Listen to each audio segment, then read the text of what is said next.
It's not in the face! Thank you. Hello and welcome to Hey, Not the Face with your host, John Nash, and your producer, me, Steffi Haynes. And guess what? Lots of headlines, hodgepodge time again. But first, let's see what John's been doing over the last few days. I'm sure he has been super duper busy because I know there's going to be a blog post going up this week. Yeah, I've been, I think I scrubbed the floors and I think I washed my cupboards, doors, and yeah, so busy week, very busy. I love that you do internal cleaning like that, washing the cupboard doors. Yes. Well, I wouldn't say I wasn't like I went going nuts. I just, got a cloth and some water and some, and cleaning utensils and just scrubbed them down really quick. It was about time. I love it, though. A deep scrub is very cathartic, very therapeutic for sure, especially if you're having a stressful week. I'm a domesticated male, that's for sure. Oh, my goodness. That cat has done something to you. Well, the cat's gone above and beyond, but this was even before. Yeah, I think this comes more from, I don't know, your significant other or your mom. Well, my dad, actually. He was he was a guy that did a lot of housework for a guy that, you remember the movie Gran Torino? Uh-huh. Clint Eastwood? Everybody, when people saw that movie, they go, they made a movie about your dad, because my dad resembled him a lot in that movie. And so imagine that guy baking pies and stuff like that, and making sure he does the dishes every night and makes the bed. And except he had to make the bed like military style. You could throw a quarter on it and it'd bounce. Was he former military? Oh, yeah. Yeah. He was the same unit as the guy in Gran Torino, 1st Cav. Okay. So basically, your dad was a retired man that had way too much time on his hands. Even before he was retired, he did that. Yeah. So, he just type A, lots of energy. I don't know if he had lots of energy. He was a guy that cleanliness and doing certain things, trying to help around the house was a big deal for him. Oh, well, that's awesome. I love that. So, time for us to clean the house. And we've got a lot of topics to talk about to sweep them out the door. So let's go ahead and get started, because the first one is my personal favorite. We discussed some wage share information last week. And as I mentioned, you're working on a blog post that's going to be posted up this week. And it has additional information in it that you went and put a lot of elbow grease into gathering this information. So what exactly did you gather? Well, since we talked about it last week, I was looking at the information. I thought, well, there's more we could compile from that, possibly. We could decipher from it. But one thing I want to note, we had a discussion last week, right, about whether the date starts on the date it's supposed to for the Johnson class, for the current fighter pay, as we call it, for Johnson class on July 1st, 2017, or if it was mistakenly used data from July 1st, 2016. And after having going through and analyzing, comparing the numbers, I am fairly convinced that they made a mistake, and they included an extra year of fighter pay in that. So basically $100 million extra in fighter pay, maybe a little more than $100 million in fighter pay was included in that. So our total percentage that fighters should have made in the new period from July 1st, 2017 until April 13, 2023 should have been 16.9% and not 18.9%. So it is very much in line, maybe even a little less than what the Lee class was getting in compensation. So, which also means too, that analysis I did when they once said the CAGR, compound annual growth rate, and gave us, and I calculated what the current fighter pay was. I am more confident now again that was accurate, which means that in 2022, was it? 22, fighter pay might have dipped down to as low as 13%. Wow. And so to get to what I did is I took the pay we knew from the period, the Lee period, which we knew for certain, and some of the numbers we have a pretty good idea of for the Johnson period. And I took the highest fighter purse and the highest fighter pay, in other words, all the purses that year, and then compared it against total revenue and total fighter compensation.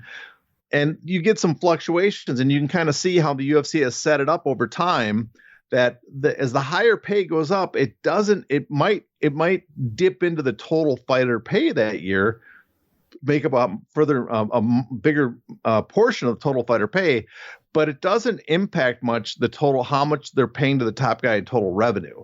So I thought that was interesting. And what that also indicates is that Johnson period, as we're talking about, you can see the massive fluctuations that come with basically Conor McGregor fights, because he gets paid so much more than all the other fighters on contractually. But at the same time, what he's getting paid doesn't really make that massive. It isn't taking out that much from the total revenue. So that's the interesting part, I thought. So basically, when we say that Conor McGregor is underpaid, it's shown in spades right there in front of you. Well, yeah, I mean, we'd have to analyze it more, but it's pretty obvious, I think, because you could see now in recent years, it's harder to see because they have contractual revenues that don't change when Conor fights or not, right? Because they've contracted up. But what they're doing is they're selling Conor fights to increase the overall pay, their contracted revenue. That means other shows have higher revenue now, even though they normally wouldn't collect as much, just because you're also getting a Conor fight. But if we go back in time, especially to 2017, the Khabib fight, you can see how much more revenue that fight you can compare generated. What a big chunk of the year's revenue that was. 2018 Khabib fight. That in 2018 they did close to $700 million in revenue. That fight was basically the only big fight of the year almost. And massive pay-per-view. So, we could calculate, I don't have right in front of me how much, but just, overall revenue is well over 100 million from that one fight. And best information I have is Conor made a little over 20 million. And you throw in Khabib and he got 2 million guaranteed plus pay-per-view points, about 5 million. You're talking about, probably less than about 20% of the total revenue, less than 20% probably the total revenue went to that main event. But they just add a tremendous amount of revenue to the UFC. Wow. Insane. I can't get over that 13% number for 2022. Yeah, that was, but we had other years too that were just fluke bad years of pay. Not that low a percentage overall, but you go back to 2014. This is kind of crazy. 2014, the highest paid fighter that year only got 1.9 million total. Was it Anderson or GSP? No, I believe that year it was neither one fought that year. That's part of the reason. And so it was Ronda Rousey who had 3 fights that year or 2 fights. Oh, I can't remember exactly. And then the highest paid individual fighter, which was at 1.4 million or something like that. That would have been John Jones. Okay. And so, but that year was not, John Jones was still not the traction he is now, but you'd think you would have got more than 1.4 million for a fight. Yeah, for sure. Yeah, it might have actually been 1.2 now that I look at it, but I'll have to double check that. All right. Well, was there anything else that stood out to you in your information gathering? Well, I guess one is it's just the system they have in place that you can see looking at it, because I also did some graphs where I looked at the number one fighter, the next 2 through 5, and then the 10th through 11th through 20th, or 6th through 10th fighter. So you're looking through the top fighters, how much they're collecting of the revenue. And one thing you can see is, one is how much the contractual revenues has changed the game, where individual fighters probably have a hard time saying how much their impact on the promotion is. Because again, they're selling everything together as a lump sum. They have all the fighters, and they're going to sell like they do with the residential pay-per-views. They go to bars. They say, you want UFC events. Well, they might not want all the events, but it's worth them getting it as a discount because they get the Conor fights, the Jones, the big fights, the UFC 300s, but then they get a bunch of cards that probably don't draw anybody to the bar. The thing is, they have to pay the same for all those events, and the UFC makes basically the same amount on all those events, although truthfully only a handful of events are driving the revenue, right? So, and if you compare that to the past, it's easier to see that how much of an impact the top guys had on their business, how much more fluctuation it was. And I think, and we're what the UFC has done, which is very smart. is they've taken, if you compare it to boxing, which we always do because boxing is very similar, what they've done is if you look at boxing, there are the big promoters put on a lot more events than the UFC, like three times as many events. But what they do is they pay basically the main event, the co-main, and possibly the third fight on the card more in comparison to what a UFC fighter would be making. The rest, the prelims, make less than what the UFC make. And so what the UFC has done is they found a way, we're going to pay the bottom part of the card more, maybe 4 times as much, 5 times as much as they do in comparable to boxing, right? Which is a lot more. But at the top of the card, those guys, we are going to pay them a quarter what we pay in boxing. And it sounds like a fair trade-off, but then remember, on average, let's say the top of the card in boxing makes $10 million. If we're going to pay them a quarter in the UFC on average, that's only $2.5 million. So that's a $7.5 million gap. And at the bottom of the card in boxing is usually only $500,000, and we're going to pay them 5 times as much. That's $2.5 million, 2 times more. The UFC is still ahead, $5.5 million per card. That's how much they're saving. Wow. And so I think that's the kind of the genius of the system they set up, was where they pay more. And I know a lot of people don't want to hear this. The bottom prelim guys are making more than they would comparably somewhere else, which is good. If you're a UFC fan, you can compliment on that. They're actually paying more at the bottom. But because they have the entire sport now locked up, what that means is they can pay the top guys who would generally make multiples, but they are much less, and then they get to keep the difference, which is the top guys obviously making so much less more. I mean, in boxing, if you can get them to make a lot less, that's where all the profit's going to be. All right. So let's talk about something else that they're sticking their money into that is not named a UFC fighter.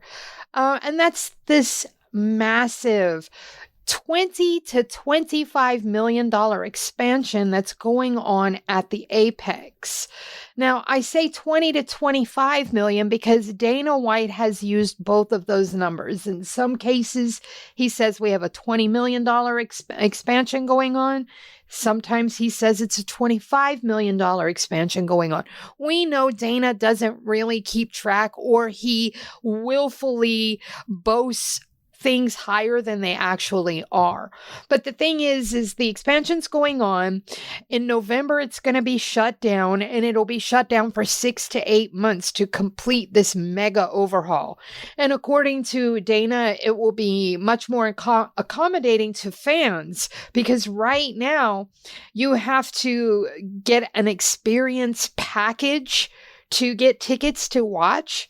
You have to be a media member, or you have to be a family member of one of the fighters to be able to watch.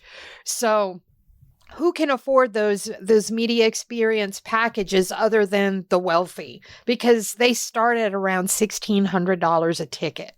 So anyways, that's the people that can go now. But according to Dana, it's going to be way more accommodating to fans. It's going to increase in size exponentially, because right now it holds about 1,000 fans. They're going to add hospitality options, which I'm not sure quite what that means, because there's been whispers that they're going to open a smallish hotel nearby, but that's just a rumor. But anyways, there's going to be hospitality options, more bathrooms, other amenities, probably concessions, et cetera, et cetera. But what's interesting is they have said that the venue will house UFC events, concerts, WWE events, comedy shows, invitationals, and more. So my question to you is, are we possibly looking at the UFC keeping everything, including maybe some of their pay-per-view shows, unless they're on the road, obviously, in-house? Well, I mean, I doubt they're going to do the pay-per-view shows in-house, because I don't think the seating, how much do they say it's going to hold now? Well, I'm not sure how big the expansion is going to be, but they say it's going to be pretty massive, and to hold concerts. Yeah, I mean, my understanding was when I first heard it that it was several thousand and not like a full arena. So if it's several, I think it would be like what was I don't follow pro wrestling, but maybe you know this. Didn't the UFC, not the UFC, but WWE have originally had their own theater somewhere in Orlando, and same with AEW, where they did weekly shows from? Oh, yeah. I can't remember the name of it, but yes, they did. Okay, what I had heard it'd be similar along those lines, like a several thousand seat arena. Now which is, I mean, they can do a lot with that, right? You can actually sell more tickets. It's gonna, it might in the long run actually hurt their overall ticket sales in the U.S. But we'll get to that in a second. But they can sell more tickets. I think the hospitality stuff will be bars and restaurants probably located, as well as the hotel.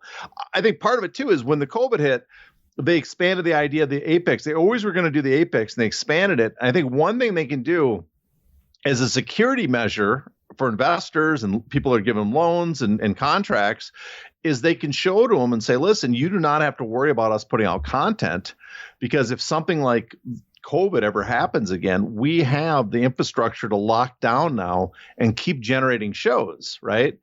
And so that's a security measure that makes people feel a little relieved that in an act of God happens, the UFC could probably still crank out content for them. And so that's a security measure they do to protect their investment, what they did. And also when people invest in them, that they're protected knowing that the content's always going to come out. So the next broadcast deal doesn't have to worry. We're going to pay the UFC. They're going to guarantee us content because they have if things go bad, they have a established location that's self-contained. They keep cranking it out. But the other thing now, one thing I think is going to happen, it's interesting, we close to 6 to 8 months. They have benefited in many ways from the Apex because WWE talked about this recently. Khan did in a interview or in a Q&A or something, where he said about supply and demand, where they've decreased the supply of non-television live events, but by increasing the scarcity, the demand went up and they've increased the revenue tremendously because of that. And the UFC did the same thing. When they went to the Apex, they took numerous shows off the American market. They used to be fight nights, right? And now you've seen the fight night gates and the pay-per-view gates have just gone through the roof since COVID's over. And part of it is that there's fewer events that fans can attend. And that means when they want to attend, they go and there's higher prices for these events.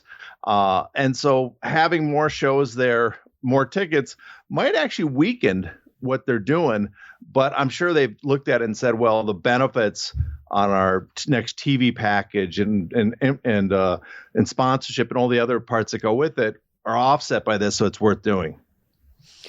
Now, you touched on this just a second ago, but I'm gonna open it up a little further. Now, with them going on the road for those 6 to 8 months of renovation, how bountiful are those ticket sales going to be now, and include the site fees as well?